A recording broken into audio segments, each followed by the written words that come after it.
할렐루야. 오늘도 부활의 기쁨이 충만한 날이 되기를 바랍니다. 함께 기도하겠습니다. 하나님 아버지, 하나님께서 오늘도 우리와 함께 하심을 알게 하여 주시옵소서. 하나님을 찾고 구하는 자에게 응답하여 주시고 하나님의 나라가 우리 안에 온전히 이루어져 가고 있음을 보게 하여 주시옵소서. 믿고 구하는 자의 마음과 생각을 기억하사 우리가 하나님께 속한 증거를 보게 하여 주시옵소서. 예수님의 이름으로 기도하였습니다. 아멘. 하늘에 계신 우리 아버지여, 이름이 거룩히 여김을 받으시오며 나라 임하옵시며 뜻이 하늘에서 이룬 것 같이 땅에서도 이루어지이다.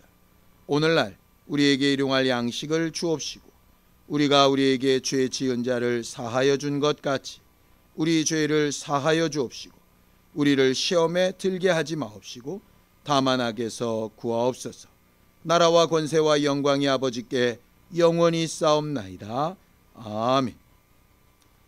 찬송가 262장 함께 찬양하겠습니다. 262장입니다.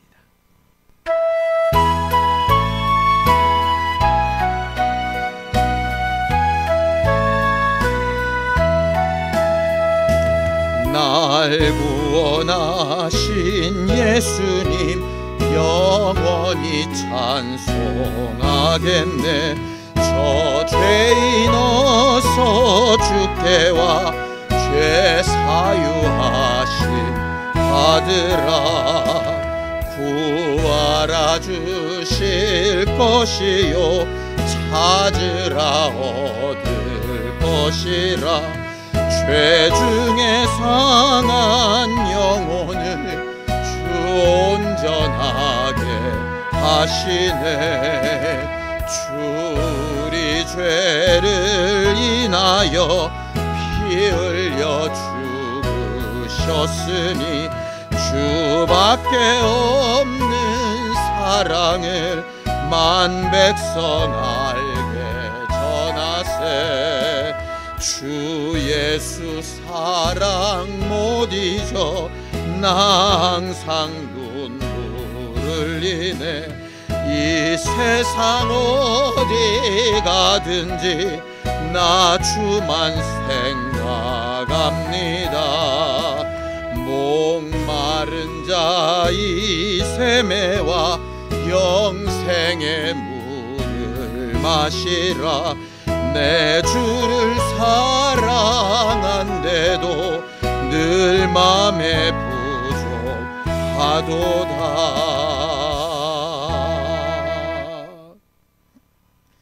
하나님 아버지, 우리를 사랑하시고 우리를 위하여 아들도 아끼지 아니하시는 그 하나님의 사랑 앞에 우리가 정당하게 응답하는 사람들이 되기를 원합니다.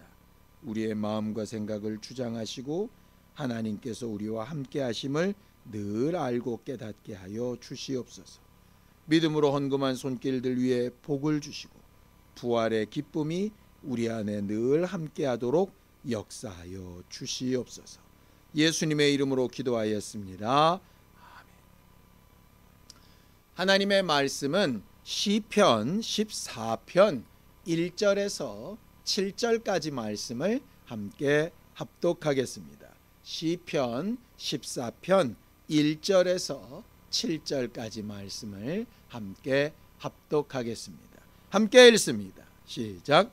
어리석은 자는 그의 마음에 이르기를 하나님이 없다 하는도다.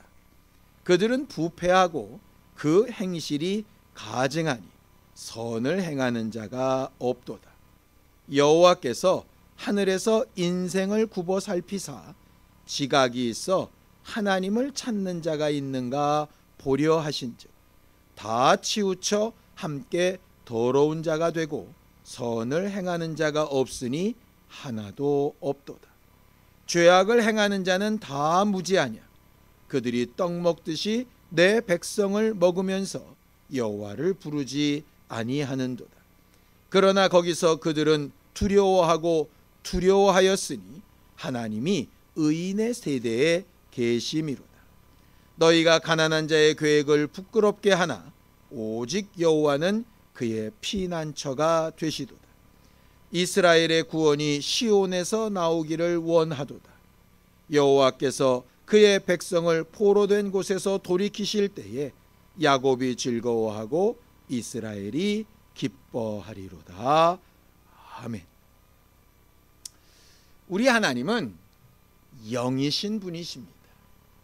영이시기 때문에 우리의 눈으로 보고 손으로 만지고 우리의 일상적인 삶에서 육체적인 특성으로 하나님을 경험하기가 쉽지 않습니다. 그래서 우리에게 주신 것이 말씀이고 그 말씀이 육신이 되어 오신 예수 그리스도이시고 그 예수 그리스도가 하신 일과 그 모든 상황을 경험하며 체험한 자들의 간증이 있는 교회가 하나님을 경험하게 하고 하나님을 알게 하고 하나님을 전하게 하는 도구가 되어야 합니다. 우리는 신앙생활할 때에 항상 하나님을 경험하며 살아보려고 해야 합니다. 오늘 우리가 기도하러 모였는데 기도의 내용도 마찬가지입니다. 우리의 필요한 것을 얻고 문제를 해결하고 더 나은 삶이나 환경이 되는 것도 참 중요한 문제이지요. 그러나 그것보다 더 중요한 건 그런 일들을 통해서 영이신 하나님, 또 살아계신 하나님, 부활하신 하나님을 우리가 체험하고 알게 되고 인정하고 확신하게 되는 것이 필요합니다. 그래서 말씀을 들을 때에도 그 말씀대로 순종하여 살 때에도 그 말씀에 순종하여 나온 결과들을 인정할 때에도 우리는 항상 하나님을 경험하려고 하는 그 마음의 기본에서부터 출발해야 신앙생활을 제대로 할 수 있습니다. 하나님이 과연 살아계신가 라고 하는 것을 찾는 것이죠. 우리는 하나님을 알고 경험하기 위해서 굉장히 신령하고 예상치 못하는 그런 엄청난 일들을 기대하기도 합니다. 그런 일들이 생기면 절로 하나님을 믿어질 것 같은 것이죠. 예를 들어 죽었다 살아난 사람을 본다거나 아니면 아주 죽을 병에 걸린 사람들이 살아나는 경우 말입니다. 우리가 흔히 간증이라는 것들을 통해서 우리가 예상치도 못하는 아주 대단한 일들을 겪은 사람들의 이야기를 보고 그것이 정말 하나님의 살아난 증거라고 우리가 믿고 의지하기를 원하는 것처럼 말입니다. 근데 하나님께서 이렇게 예수를 통하여 말씀하신 것이 있습니다. 어리석은 부자와 나사로의 비유를 말씀하실 때 이런 얘기를 하시죠. 누가복음 16장 31절입니다. 함께 읽습니다. 시작. 이르되 모세와 선지자들에게 듣지 아니하면 비록 죽은 자 가운데서 살아나는 자가 있을지라도 구원함을 받지 아니하리라 하셨다 하시니라. 그렇게 되어져 있습니다. 어리석은 부자가 죽어서 불꽃 가운데 고민하면서 아브라함의 품에 있는 나사로를 보내서 자기 남은 친척들을 좀 전도해 달라고 부탁합니다. 그들에게 모세와 선지자들이 있다.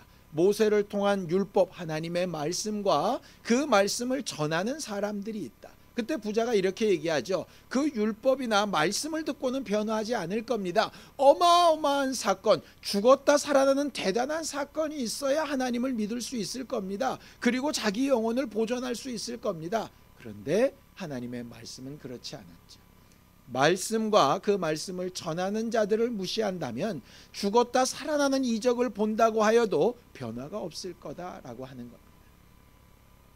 우리는 기도를 통해서 하나님만이 하실 수 있는 엄청난 일을 기대합니다. 좋은 일입니다. 그리고 그런 응답으로 정말 전도의 계기나 어마어마한 역사가 일어나기를 사모합니다. 정말 우리의 꿈이고 소망은 맞습니다. 그런데 하나님은 궁극적으로 말씀과 그 말씀을 전하는 사람들을 통해서 하나님을 알고 경험하고 믿음이 생기고 응답하기를 바라고 원하시는 것이죠. 성경은 이 세상에 있는 모든 만물을 통해서도 하나님을 더듬어 찾아 발견할 수 있게 하셨다 이렇게 되어져 있습니다. 뭐냐면 이런 것이죠. 아주 기본적인 사고방식 말입니다.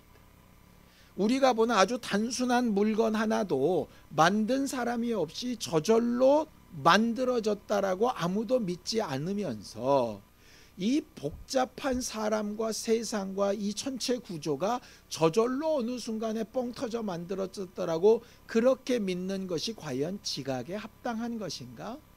라고 하는 문제입니다. 아주 근본적인 의구심 말입니다. 우연히 겹쳤다라고 우리가 설명을 듣다 보면 점점 안 믿어지게 되어지지요. 그런데 그 우연 말고 실제로 역사하시고 일하시는 하나님이 과연 계신 것은 아닐까라고 생각하는 것을 굉장히 황당무계한 생각으로 치부해 버리는 것 말입니다. 세상 사람들의 사고가 그런 것 아닙니까? 요행을 바라고 복권을 바라고 우연을 바라는데 사실은 하나님의 존재는 무시하고 이상한 존재로 생각하는 겁니다. 뭔가 좀 부족하고 덜 떨어지고 문제 있는 사람들이 찾는 것이 하나님이고 그렇게 의지하는 믿음이 잘못된 것인 것처럼 생각하는 것이죠. 막연하고 우연히 있을 기회는 기대하고 소망하면서 실질적으로 역사하시고 일하시는 하나님은 무시하는 것이 세상 사람들의 가장 근본적인 특성들입니다. 그런데 그런 특성이 과연 믿지 않는 사람들에게만 있을까? 자, 성경은 그렇게 말하고 있지 않습니다. 자, 시편 14편 2절에서 3절입니다. 함께 읽습니다. 시작. 여호와께서 하늘에서 인생을 굽어 살피사 지각이 있어 하나님을 찾는 자가 있는가 보려 하신즉 다 치우쳐 함께 더러운 자가 되고 선을 행하는 자가 없으니 하나도 없도다라고 이렇게 되어져 있죠. 하나님을 먼저 안 이스라엘이나 이방인이나 똑같다는 얘기입니다. 하나님을 잘 따른다고 하는 다윗이나 하나님의 존재를 무시하고 싶어하는 사울이나 똑같다는 얘기입니다. 지각을 가지고 하나님을 찾아야 되는데 어려움 가운데서도 하나님을 찾아야 되고 잘 되는 일 가운데서도 하나님을 찾아야 되고 평범한 삶 가운데서도 하나님을 찾아야 되는데 지각이 있어서 하나님을 느껴야 되는데 말이죠. 황사가 굉장히 심한 날 눈으로 이렇게 딱 보게 되면 뿌옇게 되어지죠. 갑자기 목이 간질간질해지면서 기침이 나고 굉장히 힘든 걸 느끼게 됩니다. 이렇게 몸은 금방 느끼고 반응이라는 걸 합니다. 그런데 아주 무감각한 사람은 어떤 위협이나 어떤 어려움이 생긴데도 전혀 감지하지 못하게 되는 경우가 있죠. 우리가 성경에서 나병 환자를 아주 저주받고 어려운 병에 걸린 사람이라고 생각을 합니다. 이유가 뭡니까? 감각이 없기 때문입니다. 우리 몸에서 열이 나고 통증이 생기는 건 물론 좋은 일이 아닙니다. 그런데 궁극적으로 보면 열이 나고 통증이 생긴다는 건 내 몸을 이제 돌보라라고 하는 사인 아닙니까? 그것을 인지하고 그 자각하고 그 다음에 자기 상황을 봐야 하는 겁니다. 도덕적으로 윤리적으로도 자기 자신이 스스로 걸림이 되고 양심의 체크가 되어져서 아 이렇게 하면 안 되는데 라고 하는 멈칫하는 것이 있어. 이게 정상적인 사람입니다. 지각이 있는 거죠. 영적인 부분도 마찬가지입니다. 윤리적으로도 지각이 필요하고 육체적으로도 지각이 필요한 것처럼 영적으로도 지각이 필요합니다. 그런데 믿는 사람이나 믿지 않는 사람이나 하나님을 경험하고 알려고 하는 지각이 없다는 거죠. 하나님이 찾으시는 사람은 완벽한 의인, 대단한 능력자, 위인이 아닙니다. 한 틈도 빈틈이 없이 그저 완벽한 신앙인을 꿈꾸시는 게 아니라 잘못되고 어렵고 넘어지고 어려운 상황 가운데서도 하나님 앞에 지각이 있어서 하나님의 눈빛이 느껴지고 하나님의 말씀이 느껴지고 하나님의 손길이 느껴지는 사람을 찾으시는 겁니다. 그런 사람이 예배하는 사람이고 그런 사람이 기도하는 사람입니다. 우리가 간혹 어떨 때 정확한 실체는 없는데 마음에 순간적인 불안함이 있어서 아이들을 위해서 또 사랑하는 가족들을 위해서 기도할 때가 혹시 있지요? 그것도 일종의 지각입니다. 느낌이죠. 우리가 흔히 영감이라고 부르는 것 말입니다. 육체의 감각이 되었던 마음의 감각이 되었던 영혼의 감각이 되었던 지각이 있어서 하나님을 찾는 것이 신앙인입니다. 그런데 하나님께서 살펴보시려고 하는데 지각이 있어서 하나님을 찾는 자가 없다는 겁니다. 신앙생활은 지각을 가지고 하나님을 찾는 겁니다. 잘못된 부분도 찾고 잘된 부분도 찾고 하나님의 도우심도 찾는 겁니다. 그래서 예수께서 이렇게 말씀하시죠. 마태복음 7장 7절에서 8절입니다. 함께 읽습니다. 시작. 구하라 그리하면 너희에게 주실 것이요 찾으라 그리하면 찾아낼 것이요 문을 두드리라 그리하면 너희에게 열릴 것이니 구하는 이마다 받을 것이요 찾는 이는 찾아낼 것이요 두드리는 이에게는 열릴 것이니라. 그렇게 말하고 있습니다. 우리의 기도가 뭡니까? 바로 구하고 찾고 두드리는 일 아닙니까? 하나님이 내 옆에 계신가 구하고 하나님의 도움이 어디를 향하고 있는가 찾고 하나님께서 어떻게 역사하시고 어떻게 일하실 것인가를 간절한 마음으로 계속 두들겨서 하나님이 여기 계셨구나, 나와 함께하고 계시는구나, 이렇게 인정하는 것 아니겠습니까? 야곱이 아버지를 속이고 형을 속이고 외삼촌의 집으로 도망가면서 베델에서 돌베개를 베고 잡니다. 꿈속에서 하나님을 뵙고 하나님이 여기 계셨구나 라고 인정합니다. 그게 바로 지각을 사용하는 거죠. 죄악 가운데 아니면 잘못된 가운데 어쩔 때는 말씀에 순종하여 잘하고 있는 가운데 우리를 응원하시고 책망하시고 또 우리를 담담히 바라보고 계신 그 하나님이 느껴져야 하는 겁니다. 그것이 신앙생활의 첫 번째입니다. 오늘 우리가 기도하며 간구하는 것이 바로 그 내용이죠. 엠마오로 가던 두 제자가 부활하신 예수님과 함께 동행하는데 예수인지를 깨닫지 못합니다. 지각이 없는 거죠. 그런데 말씀을 듣는 순간에 점점 마음이 뜨거워지고 떡을 떼어서 그들에게 주실 때 눈이 밝아져서 지각이 생겨서 예수님이구나 라고 발견하게 됩니다. 그리고 나서는 예수를 발견한 그 지각을 근거로 해서 어디로 다시 돌아가야 할지, 내가 무슨 말을 해야 할지, 누구를 만나야 할지 라고 하는 것을 구체적으로 결정하기 시작합니다. 그냥 도망가던 사람이 지각으로 하나님을 발견한 이후에 삶의 방향이 바뀌게 되는 것이죠. 이게 바로 우리가 해야 될 신앙생활의 근본적인 내용입니다. 우리가 무엇을 찾고 구해야 될까요? 자, 골로새서 3장 1절 2절입니다. 함께 읽습니다. 시작. 그러므로 너희가 그리스도와 함께 다시 살리심을 받았으면 위의 것을 찾으라. 거기는 그리스도께서 하나님 우편에 앉아 계시느니라. 위의 것을 생각하고 땅의 것을 생각하지 말라라고 이렇게 되어 있습니다. 우리가 구하는 것이 이 땅에 필요한 것은 전혀 구하지 말라 이런 뜻이 아닙니다. 그런 것을 구하더라도 궁극적으로 우리가 얻어야 될 결론은 위에 계신 하나님 보좌 우편에 계신 그 예수께서 오늘도 우리를 사랑하시고 우리에게 말씀하여 주시고 우리를 위하여 간구하여 주시고 성령을 통해 감동하여 주셔서 우리와 함께하고 계시다라고 하는 그 사실, 그 위의 것을 찾고 응답받은 사실로 기뻐하며 감사하라는 겁니다. 예수께서 죽은 나사로를 살리실 때에도 아버지의 응답에 감사하셨고 십자가에 달려 죽으시면서도 아버지의 응답에 감사하십니다. 결과적으로 우리의 상황이나 환경과 형편도 중요하지만 그것보다 더 중요한 건 하나님이 나와 함께하고 계시다라고 하는 이 지각에 성공하는 것이 중요한 것이죠. 성경을 다시 한번 보죠. 시편 14편 5절에서 6절입니다. 함께 읽습니다. 시작. 그러나 거기서 그들은 두려워하고 두려워하였으니 하나님이 의인의 세대에 계심이로다. 너희가 가난한 자의 계획을 부끄럽게 하나 오직 여호와는 그의 피난처가 되시도다라고 합니다. 세상 사람들은 자기의 지혜나 꾀나 양심을 팔아먹고 임의대로 사는 것으로 그것이 당장의 이익이 되고 그것이 자랑거리가 되는 것처럼 이야기합니다. 근데 그들이 어느 순간 두려워하고 두려워할 때가 있다는 겁니다. 하나님의 심판과 하나님의 약속하신 때가 있다는 것이죠.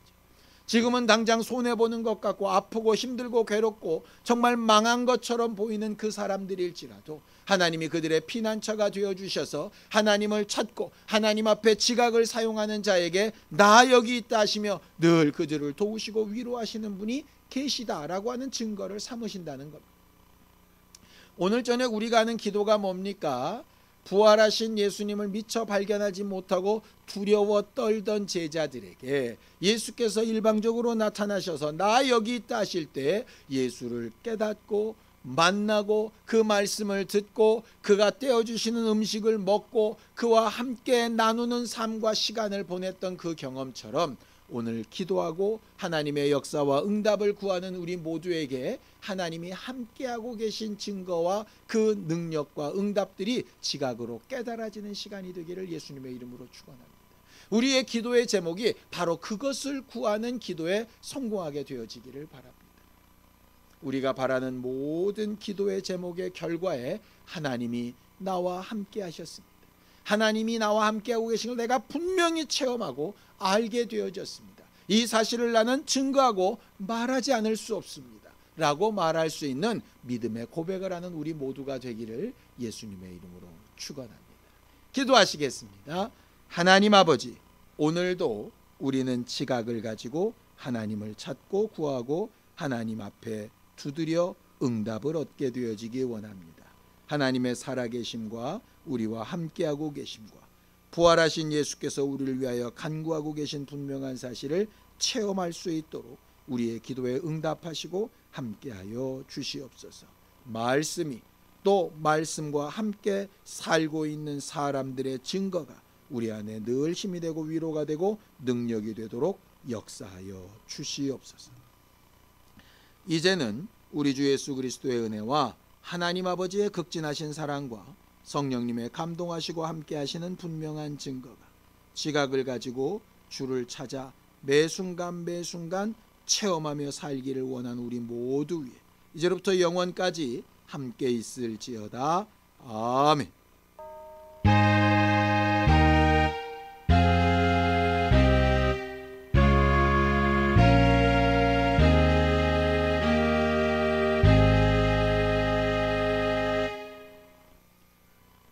오늘도 부활하신 주님이 우리와 함께하고 계심을 지각을 가지고 찾고 구하여 응답하는 우리 모두가 되기를 바랍니다. 함께 기도하시겠습니다.